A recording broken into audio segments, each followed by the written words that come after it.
যত মত তত পথ। শ্রী রামকৃষ্ণ কথামৃত গ্রন্থে উল্লিখিত ঠাকুরের এই বাণী আসলে এক কথায় সর্বধর্ম সমন্বয়ের ধারণাকে খুব সুন্দর করে স্পষ্টভাবে বুঝিয়ে দেয়। সহজ বাংলা ভাষায় এই কথাটির অর্থ হলো যতগুলো মত, যতগুলো ধর্মমত, যতগুলো দর্শন ঈশ্বরকে পাওয়ার ঠিক ততগুলোই পথ। ঈশ্বর, আল্লাহ, গড, ওয়াহেগুরু, ভক্তরা যে যে নামে যে যেভাবে তাদের ইষ্টকে স্মরণ করে, তার ইষ্টের ভজনা করে, সেই রূপে সেইভাবে তিনি তার ভক্তকে ধরা দেন।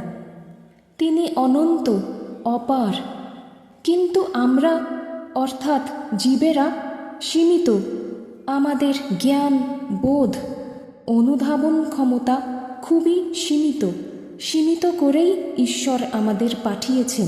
তাই তাঁর সকল রূপ, সকল প্রকাশের প্রতি আমরা শ্রদ্ধাশীল তো হতে পারি, কিন্তু নিষ্ঠা, তাঁর সকল রূপের প্রতি সমান নিষ্ঠা বাস্তবে কখনোই সম্ভব নয়।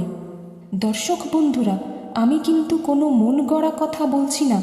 কথামৃতে এই প্রসঙ্গে স্বয়ং ঠাকুর নিজে মন্তব্য করেছেন, যেটি আপনারা স্ক্রিনে দেখছেন। প্রত্যেকটা ধর্ম আলাদা আলাদা করে সাধন করার সময়ও ঠাকুর এই নিষ্ঠাই বজায় রেখেছেন শুরু থেকে শেষ পর্যন্ত, যতক্ষণ ঈশ্বর দর্শন না হচ্ছে। অনেকেই দাবি করেন যে তারা ধর্মনিরপেক্ষ।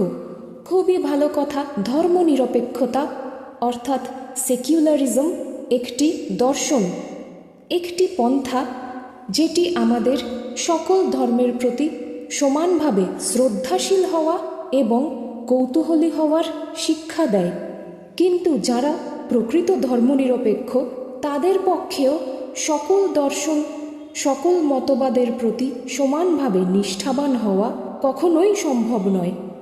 হতে পারে আপনার নিষ্ঠা কোনো ধর্মের প্রতি, ধর্ম না হলেও কোনো নির্দিষ্ট সংস্কৃতির প্রতি, কোনো নির্দিষ্ট দর্শন ও মতবাদের প্রতি, অথবা হতে পারে আমরা নির্দিষ্ট কোনো কার্যসূচি অর্থাৎ এজেন্ডা নিষ্ঠাভরে ধারণ ও বহন করছি, স্মরণ ও মনন করছি। অতএব বন্ধুরা, অযথা বিভ্রান্ত হবেন না। তাহলে আপনার নিষ্ঠা কোথায় আছে তা দায়িত্ব সহকারে খুঁজে বার করুন। কমেন্ট বক্সেও জানাতে পারেন আপনার মতামত।